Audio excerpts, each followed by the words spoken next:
त्र्यम्बकं यजामहे सुगन्धिं पुष्टिवर्धनम् उर्वारुकमिव वन्दनान् मृत्योर्मुक्षेमामृतात्। राधे राधे दोस्तों, तो आज हम श्रवण करेंगे श्रावण मास महात्म्य में 8वां अध्याय। दोस्तों, आप जो श्रावण मास महात्म्य सुन रहे हैं, इसका बहुत ही पुण्य फल है। आप ये सब श्रवण करके अपने पुण्यों को अर्जित कर रहे हैं, क्योंकि श्रावण मास का हर पल अपने आप में पावन है और पवित्र है। तो ऐसे समय में हमें महादेव को याद करना है, उनकी पूजा पाठ करनी है और उनको मनाना है। ईश्वर ने सनत कुमार से कहा कि अब मैं आपसे पापों को नाश करने वाले बुध तथा बृहस्पतिवार व्रत को कहूँगा, जिसे श्रद्धा के साथ करके प्राणी उत्तम गति को प्राप्त होता है। ब्रह्मा ने चंद्र को ब्राह्मणों के राज्यासन पर अभिषिक्त किया। किसी काल में चंद्रमा ने बृहस्पति की तारा नाम की पत्नी को देखा। वह रूप यौवन संपन्न लावण्य मद गर्वित को देख उसके रूप पर मोहित हो काम बाण के वश में हो गया। अपने घर में रख चंद्रमा ने गुरु पत्नी का बल से उपयोग किया।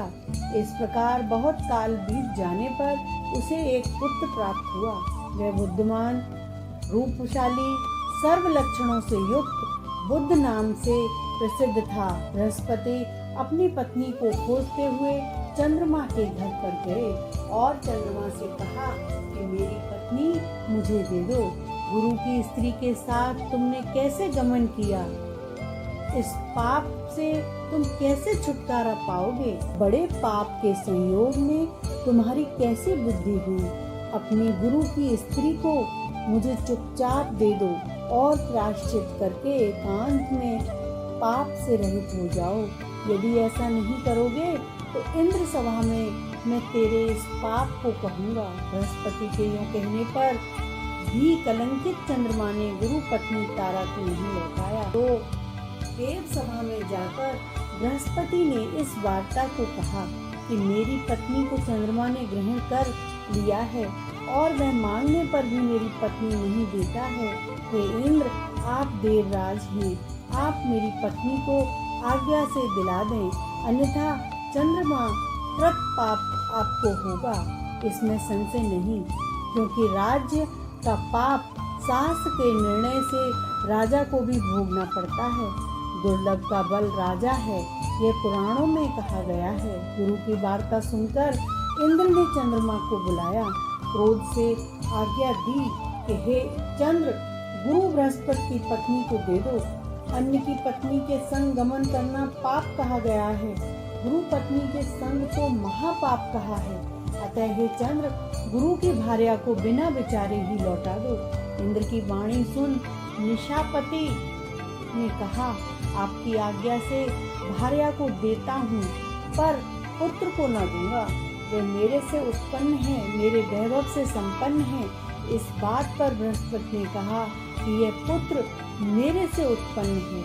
इसमें देवता गण का संशय उत्पन्न हो गया है। देवताओं ने यह विचारा कि किसके शरीर से पुत्र पैदा हुआ है।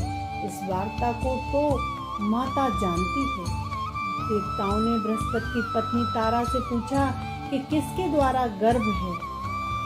हे कल्याणमयी, सत्य कहना, तुम मिथ्या वाणी मत कहना। लज्जा से संपन्न तारा ने कहा, चंद्र का औरस और बृहस्पति का क्षेत्र यज्ञ पुत्र है।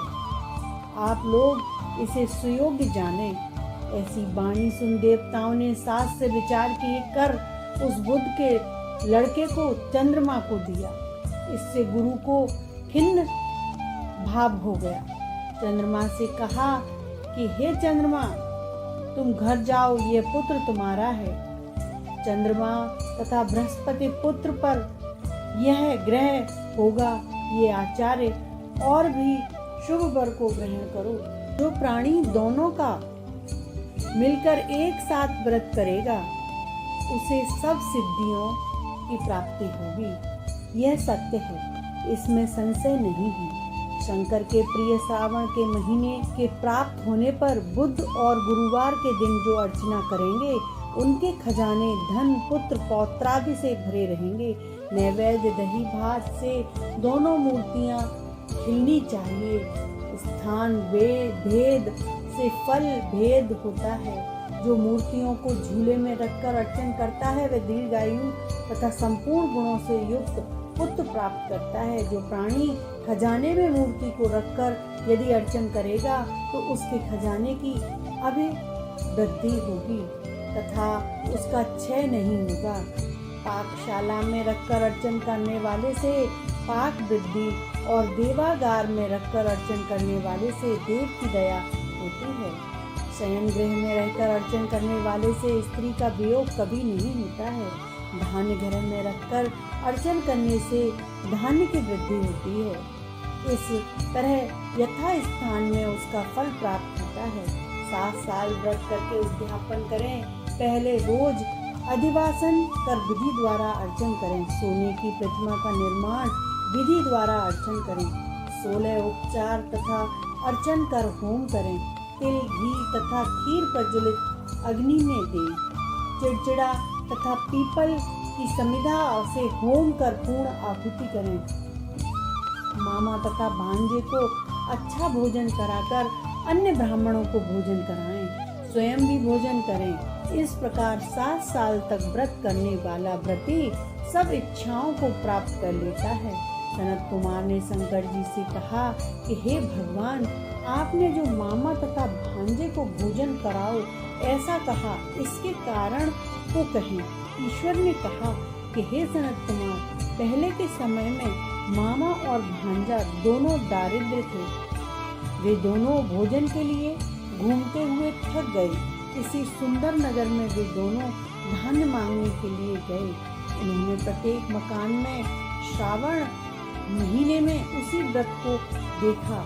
हर एक बार को उस व्रत को करते हुए देखा। बुध तथा गुरु का कहीं व्रत नहीं देखा। उस समय उन लोगों ने बहुत काल तक आपस में विचार किया कि सब जगह सूर्य तथा अन्य वारों का व्रत देखा जा रहा है, पर बुध और गुरुवार का व्रत देखने में कहीं नहीं आया।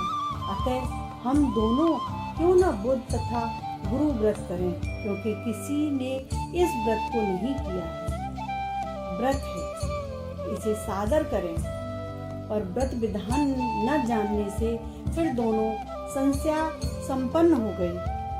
तब उसी रात में उन दोनों को स्वप्न में विधि ज्ञात हुई। स्वप्न में ज्ञात विधि से व्रत को दोनों ने किया तथा बड़ी संपत्ति प्राप्त की। उनका ऐश्वर्य दिनों दिन बढ़ता नजर आने लगा। इस प्रकार 7 साल तक व्रत कर वे पुत्र पौत्र आदि संपन्न हो गए। प्रत्यक्ष हो बुध तथा गुरु ने उन दोनों को वर दिया कि आप लोगों ने हमारे व्रत का सुविचार किया है, अतः आज से इस शुभ व्रत को जो करेगा वह निश्चय मामा तथा भांजे को भोजन कराएगा।